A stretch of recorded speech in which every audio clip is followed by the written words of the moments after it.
All right, guys. Hello and welcome. Another Sunday Live. We've got. Let me see. Get that out of the way here. All right. So I like to start this off by welcoming the new subscribers. Let me see. Yeah. Boom, boom, boom. All right, 50. All right. So we got Alab, Benjamin Grove. Yep. Terrell Garrett, Charles Jr. Daly, Robert Claremont. Not another one. John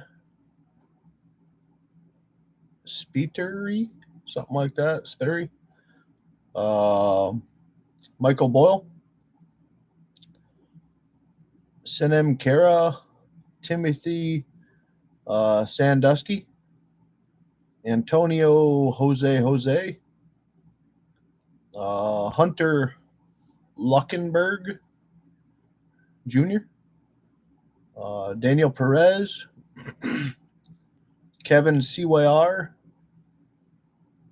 Herbert Zablocki, something like that.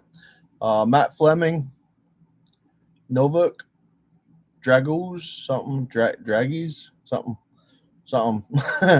Names are fun. Swish King. Hosenternio Perez. Sorry for butchering it. EWA. We got Kenny Kwan. Buzz Burner. Chris Nivelles. Z250. P71 GLH. Colby Healy. Let me see. What are we at? We're right there. Hero Poe, Richard Brown Jr. or Richard Brown Sr. Paul Fairley, Mara, Bing TV, Paul McGust. Oh, I messed up. There we go. JGQR family. Micah. Milos. Randy Brown. Okay. These sound pretty familiar. All right, let me look at one name here.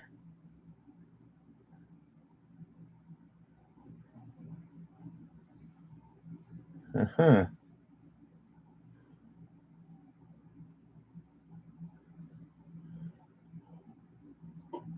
I gotta look at something really quickly. All right, comments.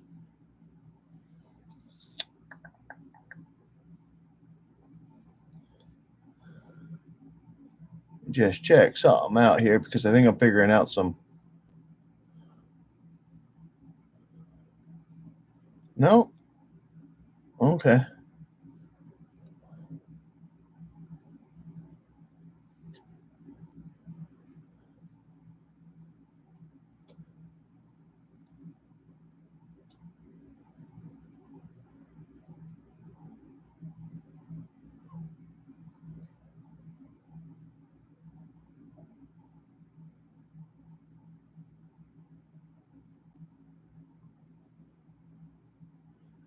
All right.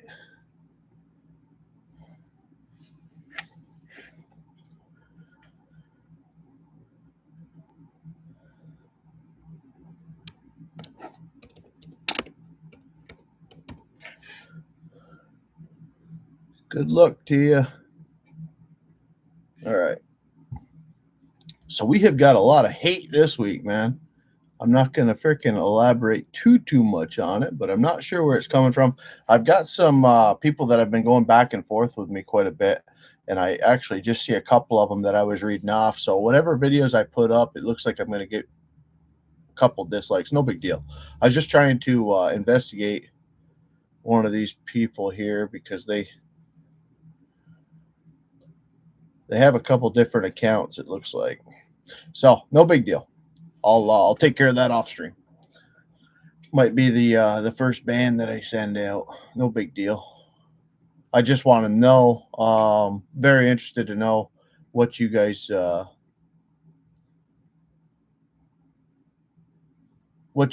got going on as far as if the video is crap. I want to know that it is crap from you guys, not just people trolling the chat. No big deal. RC Fun, what's going on, brother man? How you doing? You built that exhaust yet? Ground Pounder, there he is. I was gonna freaking call you, Buck, but I've been getting late home tonight with that stupid time change and everything else. I was not expecting to be here. It would have been 5 now. How's he doing, Buck? I was gonna text you, but I was like, I don't want to bother you, especially some guy you just know off of YouTube. You doing all right, man?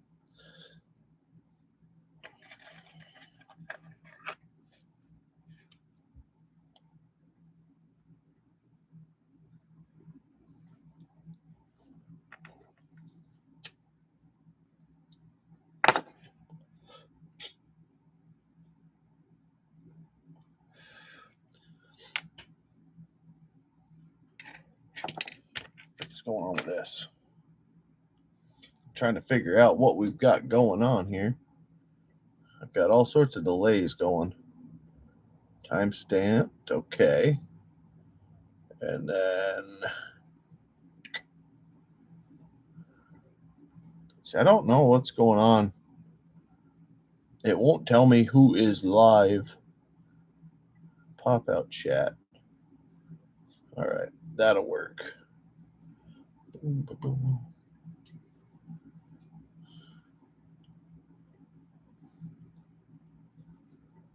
Well, I've been praying for him, Buck. Little.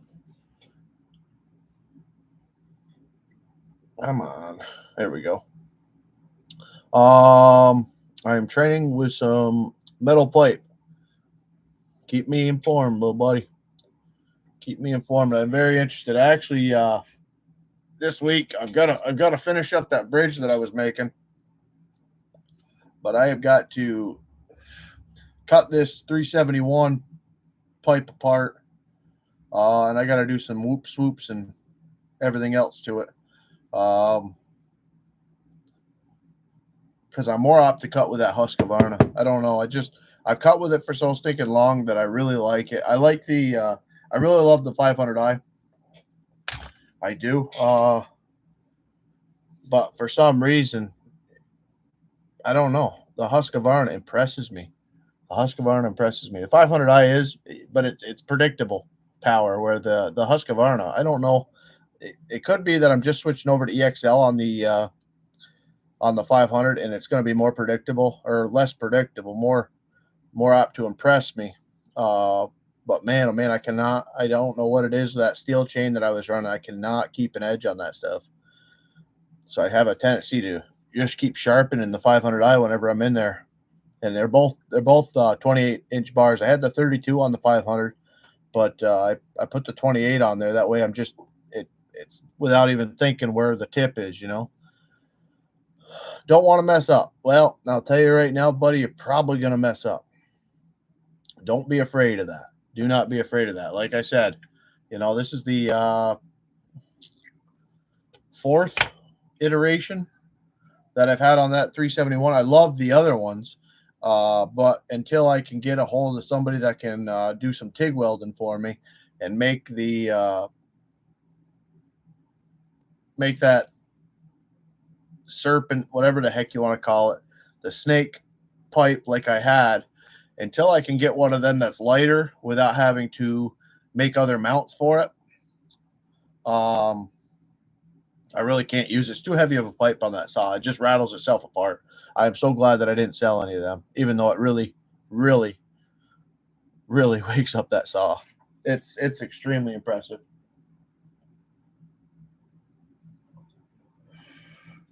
And I think I've got a bit of an issue.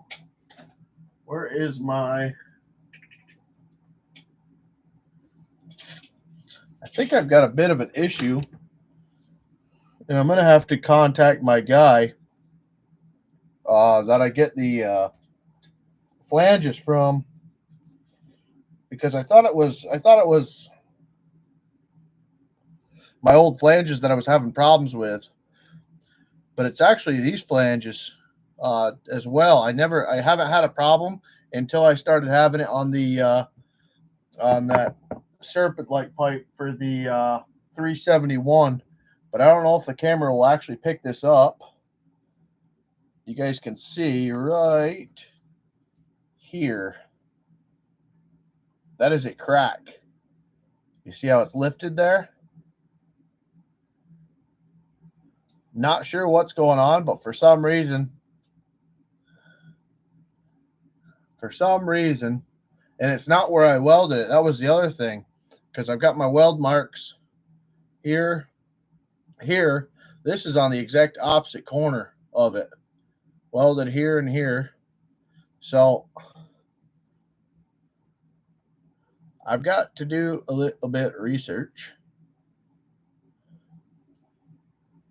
because I have not had any problems with the second batch of flanges that I got, but the first batch I had cracking issues from the vibration.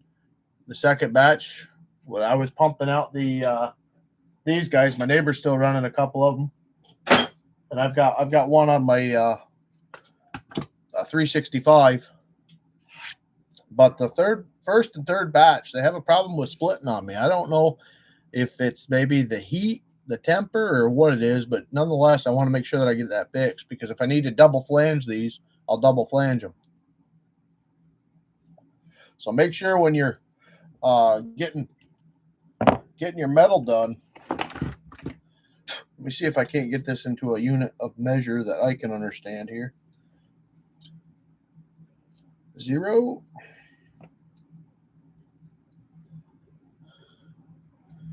All right, what do we got here?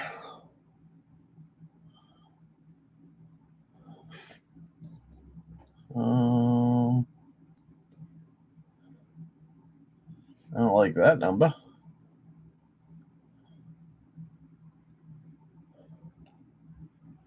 Really?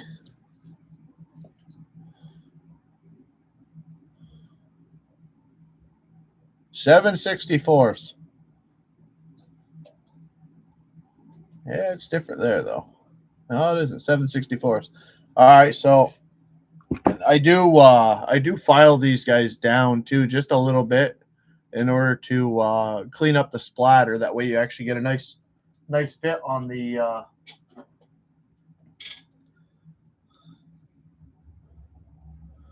So this is 1/8. That's what the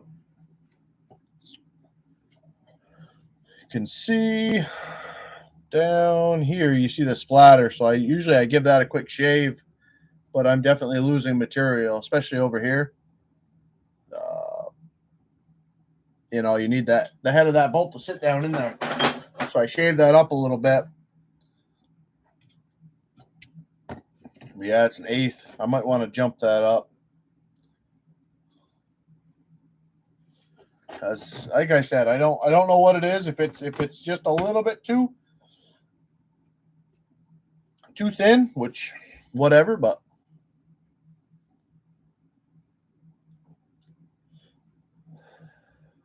what's up, Velcro? How you doing, brother? You ready to do some sledders or what? Son of a gun, you disappeared on me again. Just picking. I've disappeared. I try to do at least freaking 10, 20 minutes of it a night, though.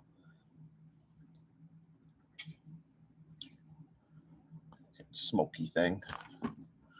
I'll be with you in just a second. Just gonna jump into the shower. Oh boy. All right. Cool.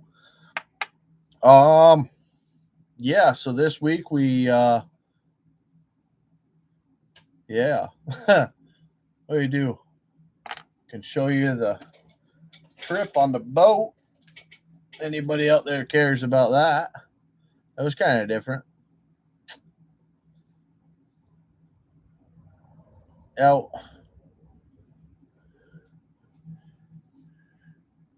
Know if it'll actually show up. Freaking about 4 inches of snow. Having to go out, shut out cabins. It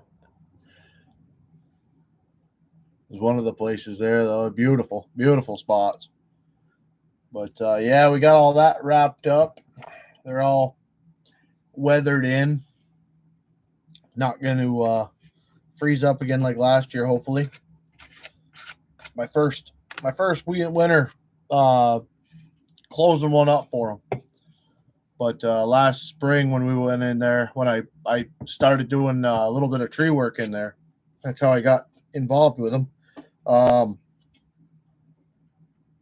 Yeah, when they opened it up, they had to put pile of PEX in there. A bunch of lines broke.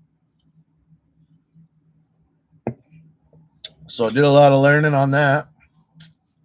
What else been going on? Pounder, you still here?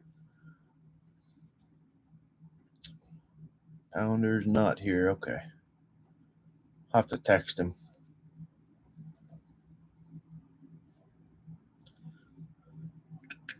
Let's see. What else is going on? I wanted to freaking add some bullet points here, but my computer restarted. So I got I ended up doing, I don't know, 3-4 hours worth of work for a gentleman up the road. Ended up acquiring a snow blower for the tractor. You guys probably see that. My redneck snow blow in there yesterday. Got that all set up. I had to take the Farmy winch off for that. Had to bring tractor home. Then tomorrow I got to bring the tractor back out to that job and finish up that bridge. Get all that wood out there with the forks. And then I'll probably end up leaving the snowblower right out in the woods with the Farmy winch. That way when we get pounded with the snow, I can just throw the snowblower on the 3-point and continue on logging at the same time. You know what I mean?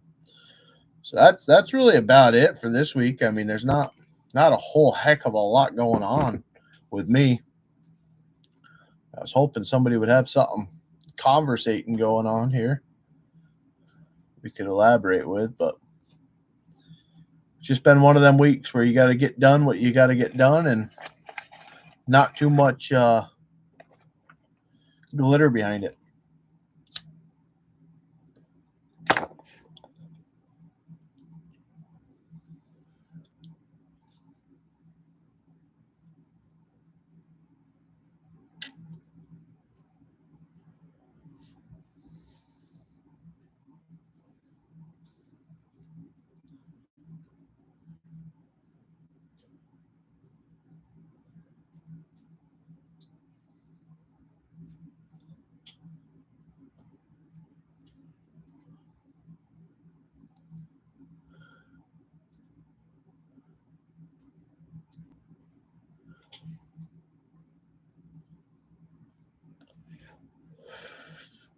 I was really hoping somebody out there would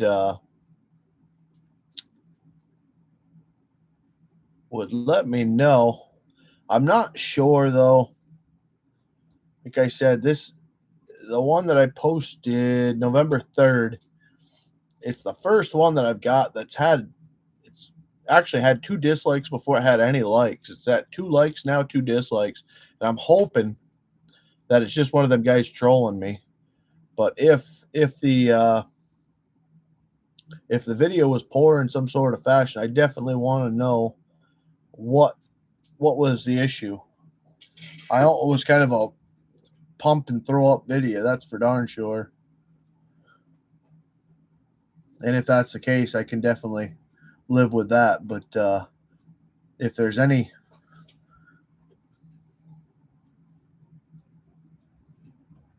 thoughts or rhyme or reason that somebody's not enjoying it, I definitely want to know.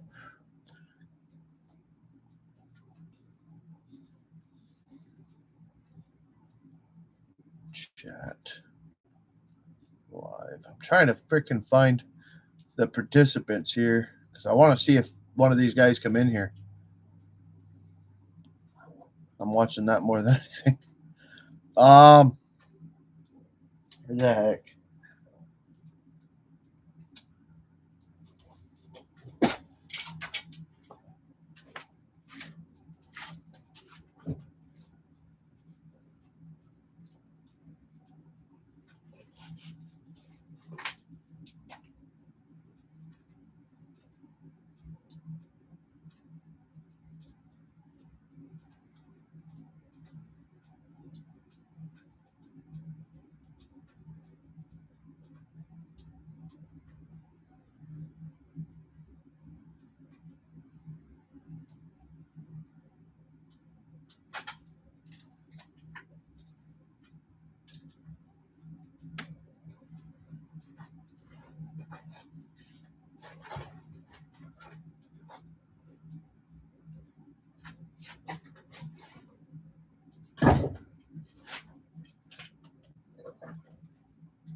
Working on trying to fix my boots while I'm at it too here.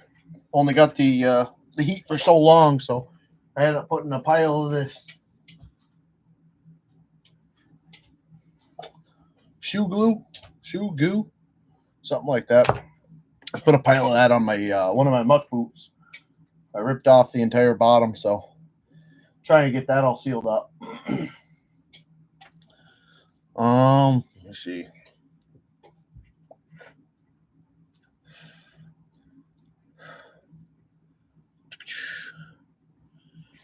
Heck was I? Is there comments I wanted to go over?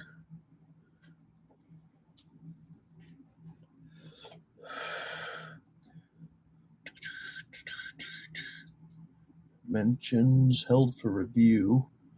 Couple. Okay.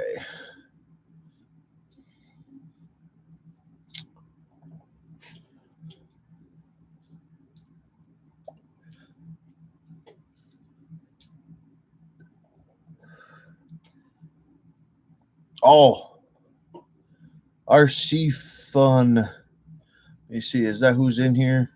Yeah, RC Fun. Okay, that was one of them. Maybe I could send you an email. Okay. So I wanted to make sure, and I wanted to address that because I knew you were going to be here. Yes. Sorry, I got a lot of crap going on in my brain here.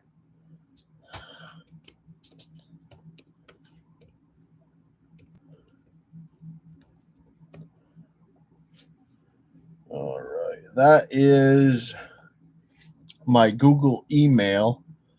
I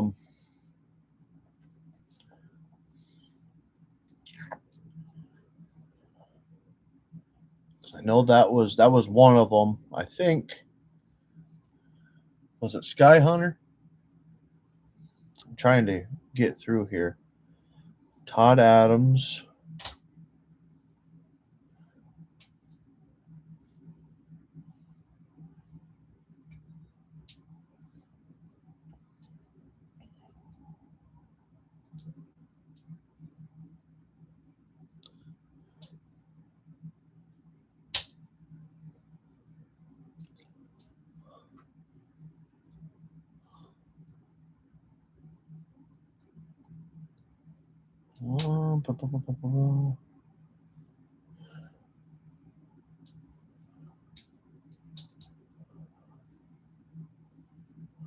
I don't know why it doesn't leave the responses with new replies. It doesn't freaking. It doesn't put them in order as received. I wish it did. That way I didn't have to scroll through this and make you guys wait.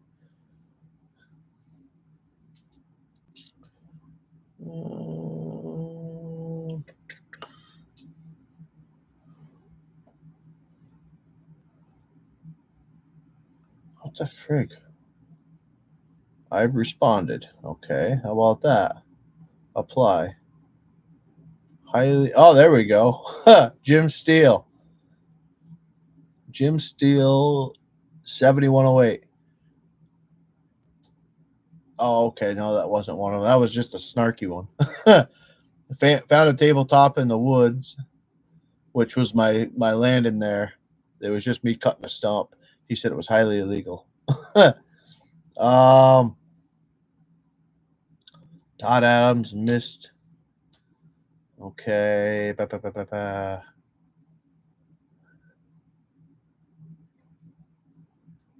Oh, it was okay. So in the last video,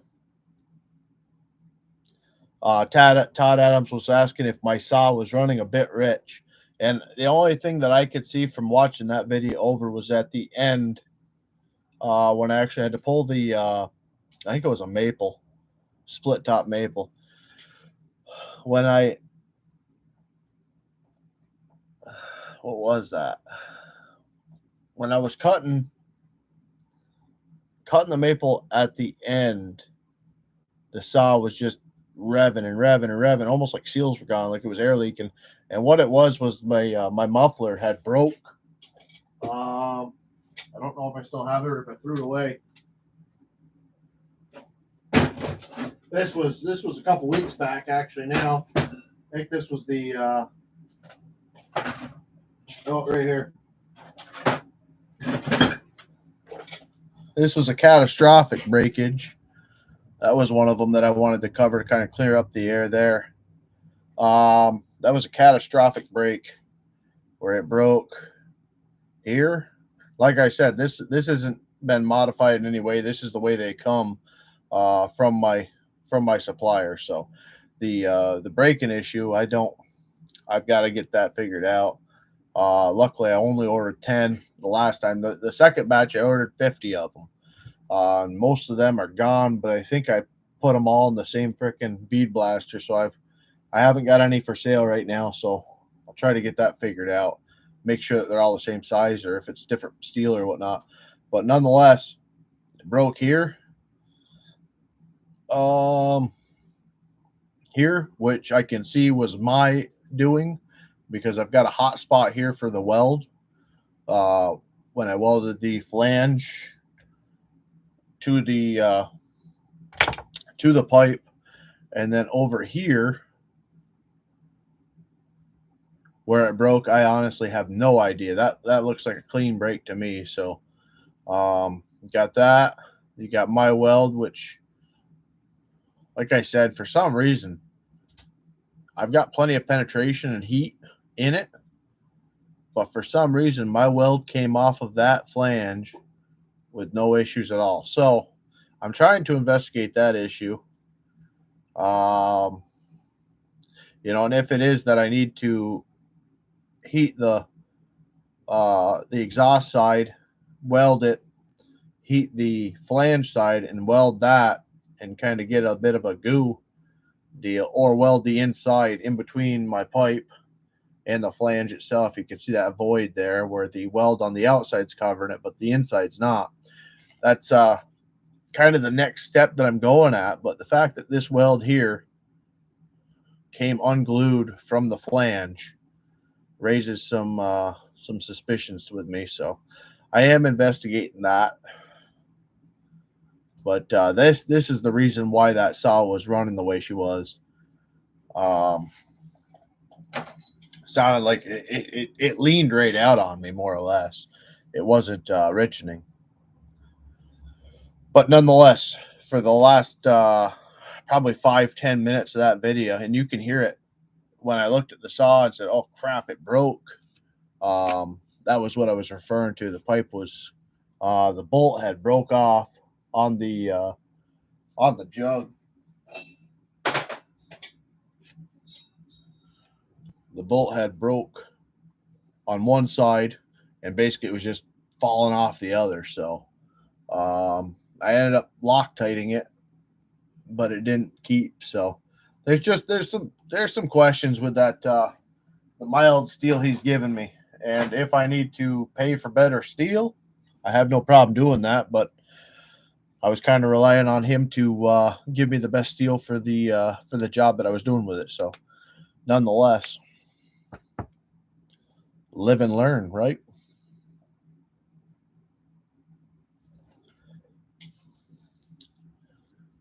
What else?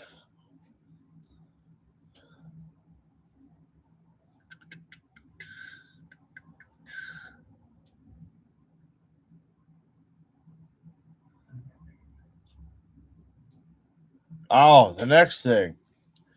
And this isn't me throwing anybody over the coals or anything like that, but tooting your own horn and throwing somebody else under the bus, I am not going to be, not really going to be going through with all that stuff.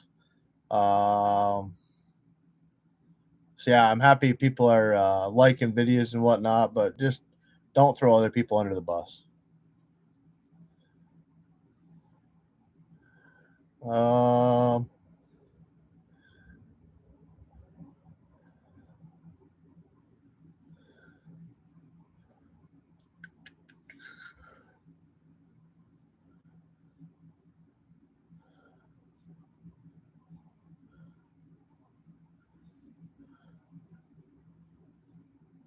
right, back.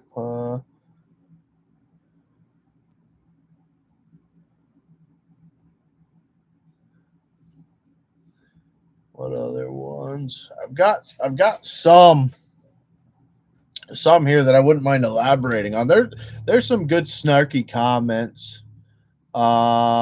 This gentleman actually he asked a really nice one, um, which I've had quite a few comments in the past um, about my back cuts. Um, I don't have rhyme or reason generally for the way my back cuts are. I like flush. A lot of people like a an inch or so, like this gentleman question. Your back cut always this low. Why do so? Seems about same level, or is this an optical illusion? I say I try to make them same level, less cleanup, less tear out, and I never had an issue until I do. That's kind of just the way I cut. So I don't know. I don't know. I when I went through this, I'll tell you guys a story here. The state. Let me just make sure I'm not. What's up, RC Fun? So the state. I'll. Actually, I got my pad here. You guys get to watch some art. So the state is what the state is, right?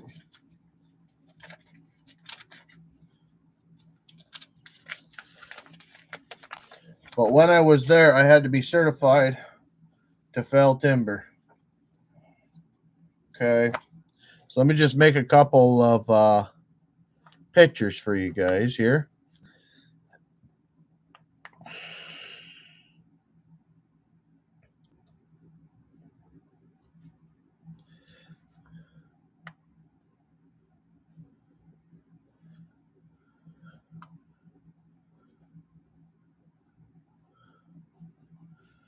Okay.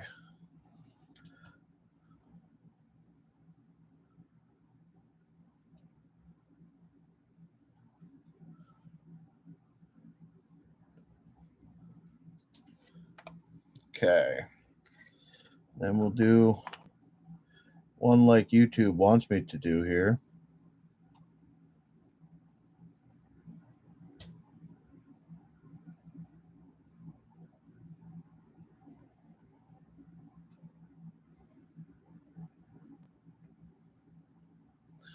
Okay. So this is called the Humboldt. It's where your face cut be your top. Okay. And basically, you use this for saving out logs or getting the most amount. So, like I said, I like to try to make mine dialed. And what people it says in books and this, that, and the other thing, you're supposed to leave a ledge.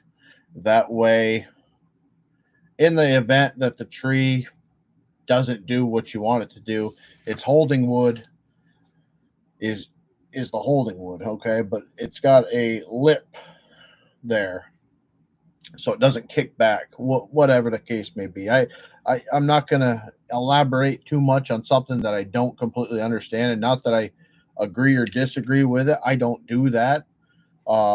Like I said, I haven't had the need for it. A lot of times I end up cleaning out the guts of a tree.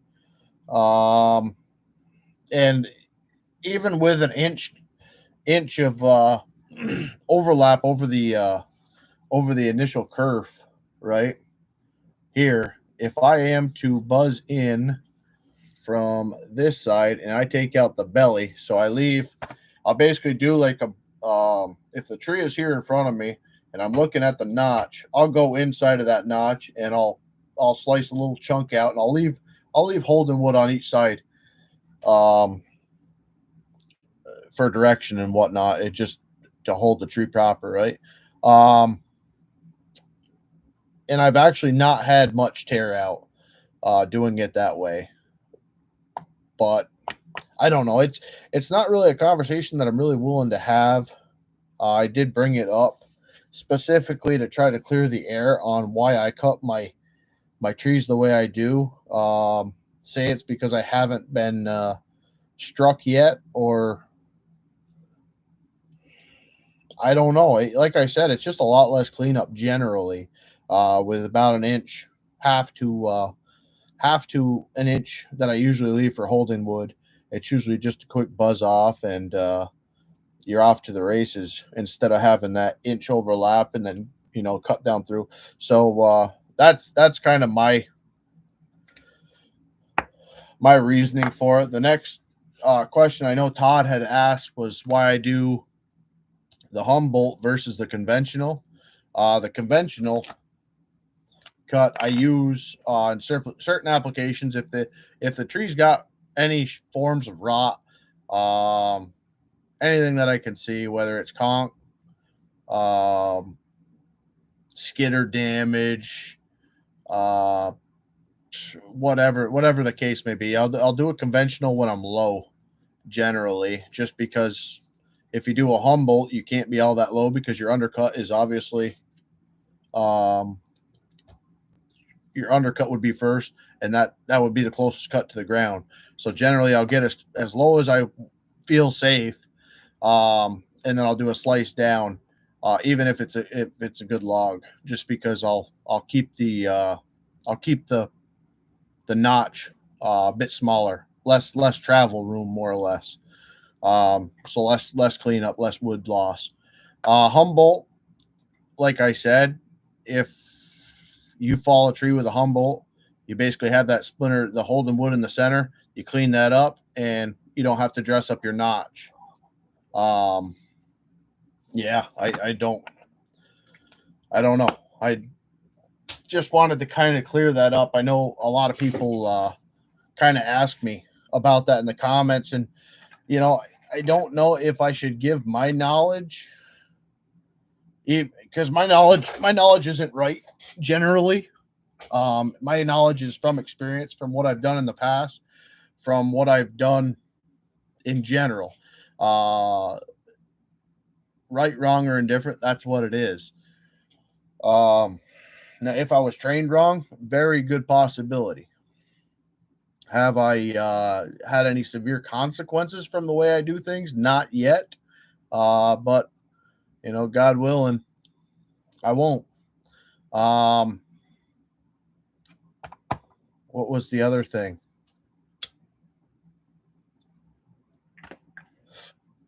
Todd, you had another question. Like I said, I just did the Humboldt versus the conventional, which I had kind of explained. Like I said, if you want to read more into it, I would recommend it. Why my back cuts are generally, we've already went through all that. And I know a lot of people that do it my way, and I know a lot of people that are by the book. with an inch plus for the back cut. Now, what I was going to elaborate on was the state being by the books as they were, right? I had to sit through a 8-hour class on how to start a chainsaw, how to pre-op a chainsaw, blah blah blah blah blah blah blah. Then sit through a class on how to cut a tree, this, that, and the other thing. Then I think it was the class that I was in. I was bucket truck certified. Okay, couldn't cut a tree, couldn't do all this, that, and the other thing. But I was in the bucket truck, bringing the stems down. But in order to cut a tree down, you had to go through this class. Okay, if you cut a tree from the top down, you didn't have to. So felling a tree, they had me go up in the 85 foot bucket, bust the top out of it, and limit down. Put a tie wire in the top, and it was a respectable tree. It was probably 36 on the stump, and that I mean, it was respectable for me. That was the biggest tree that I had cut at that point in time, and we only were running, I think, 20 or 24-inch bars. I had a 365 X torque. And I remember making my face cut, having a double cut and whatnot.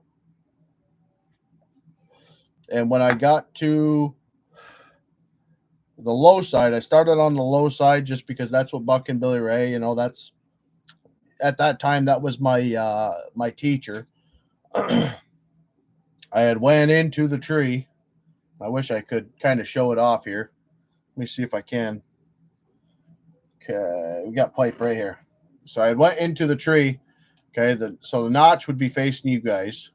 So I went in and basically did one of them tip, got my 1-inch mark, and then I started rolling back on the back of the tree. And of course, it didn't go very far, so I had to pull my tip out, bore in again, and dress up. And then before we started pulling anything, I wanted to make sure that I got that center wood that I knew that I had kind of left, being the size of the tree, even though it wasn't. Whatever, nonetheless.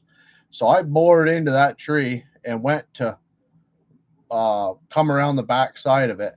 I ended up pushing my bar right through the Holden wood, cutting it right off, and the tree ended up doing one of the, fell onto the tree, or fell onto the saw type, not fell on, but laid on the bar, pinched that saw good, and they decided to pull that tree over and certify me. Now, I think that was one of the last tree jobs. I think that was one of the last trees that I cut for the state.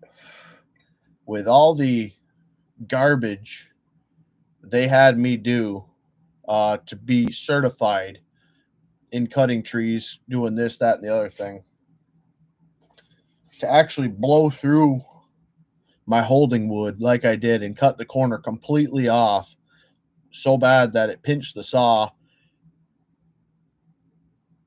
They pulled the tree down and the saw came out, no damage or nothing, but nonetheless, I'm getting evaluated to cut trees.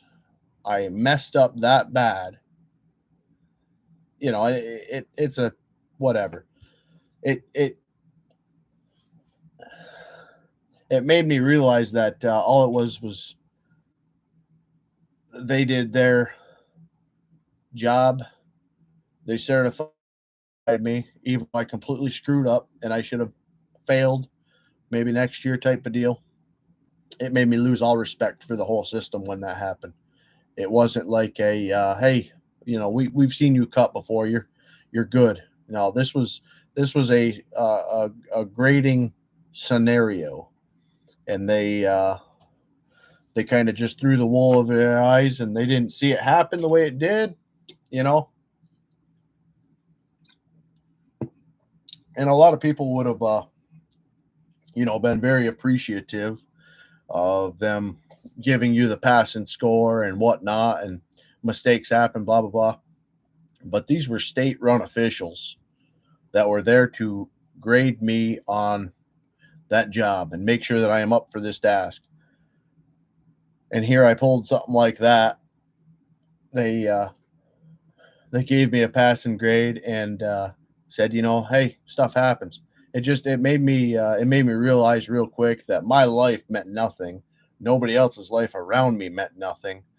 And they were off to McDonald's after that certification, basically. So nonetheless, I didn't cut no more. I really didn't do a whole heck of a lot. I think I put my 2 weeks in. Couple weeks after that, actually, that was the big thing with me.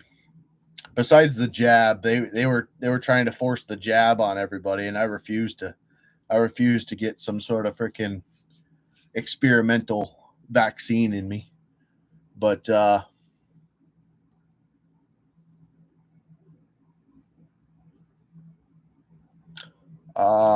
do you have experience with the 500i and rain or water in general? You talking about my air filter?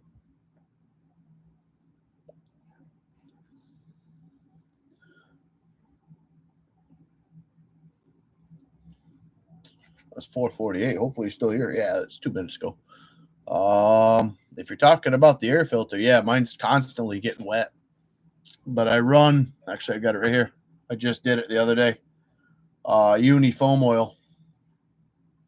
This is oil-based filter. Yeah, so it catches all the fines and whatnot, and if it gets wet and stuff like that, the water basically repels from it. Not saying it doesn't get wet, in a heavy downpour. Generally, how the sock. Mine's not stock. I didn't run that saw. I mean, I guess I did when I was doing that light logging job on the pine plantation. That was the first route that I had, or that was the first job that I had with that saw stock. I never had a problem. Never had a problem. I'm interested to see how it does this winter. I have looked on the forums. That freaking fly likes this hat. I was looking on the forums. What was I looking at? 500i, 500i, 500i. Oh, I was looking up the muffler, the super cool Saws muffler, and in the process of me doing that, I found a forum that people were saying that they have a very hard time running the 500i in the wintertime in extreme cold scenarios. There was a tree company. I think they were in Vancouver, BC, or something like that.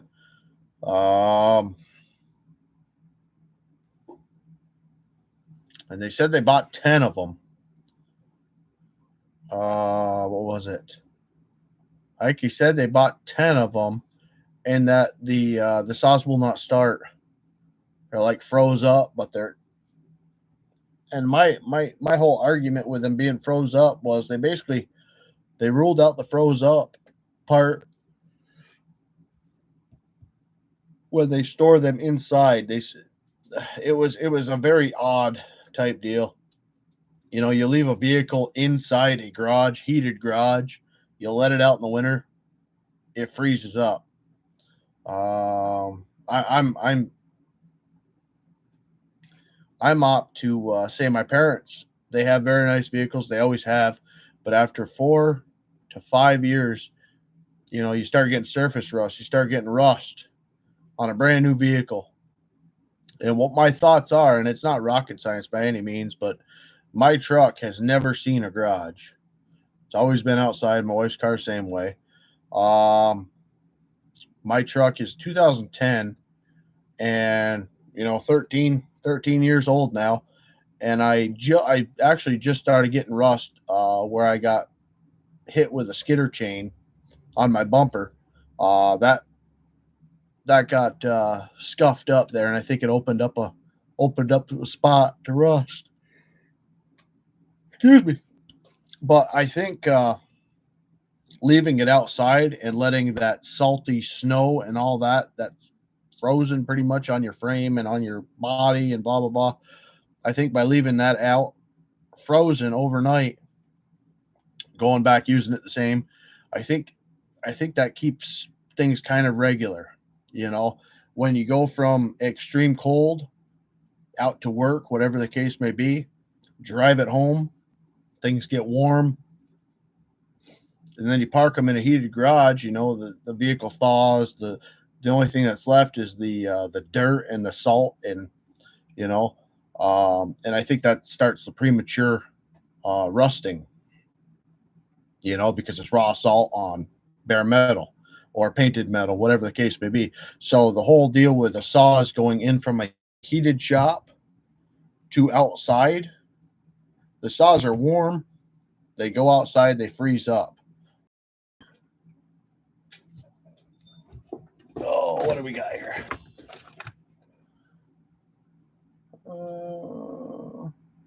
People keep using my using one of my videos in their shorts. So that's my whole thought on it. Now, if the kid or guy or whoever the heck it was to say that they tried to start the saw in the shop after it was there all night and it still wouldn't run, okay, now you got a different case. But when your variable's the same, that you bring the saw in at night, you put it out in your truck, and when you get to the job, it's frozen. That's the variable that really hasn't changed. Now, if you brought it in after a day or whatever, the next morning you went and you started it while it was warm, then you actually have some knowledge that you can actually take and write down. But the fact that I don't know, it didn't seem like rocket science to me as far as diagnosing, and then everybody's after the steel dealer. I would have all 10 of them pieces of junk out in front of the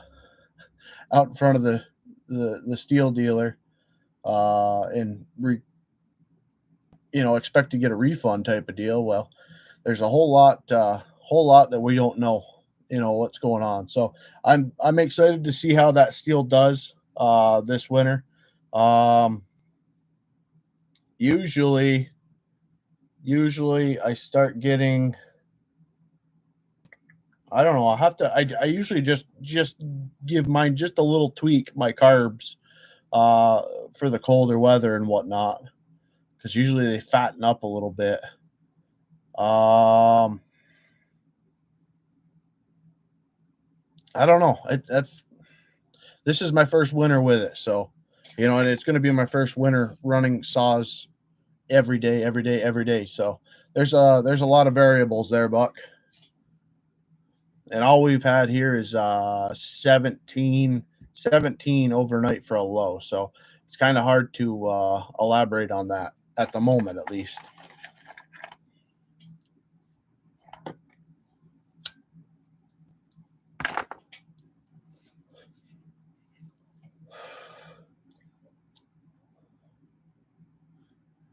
Yeah, same. So I don't know if you're referring to that forum or that the talking point or whatnot, but yeah, that's where I came across that.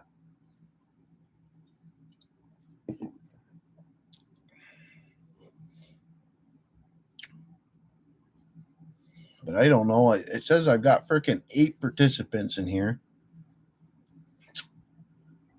2 thumbs up. But then when I go to participants, it shows me. So I don't know what's going on. The internet might not be the best out here.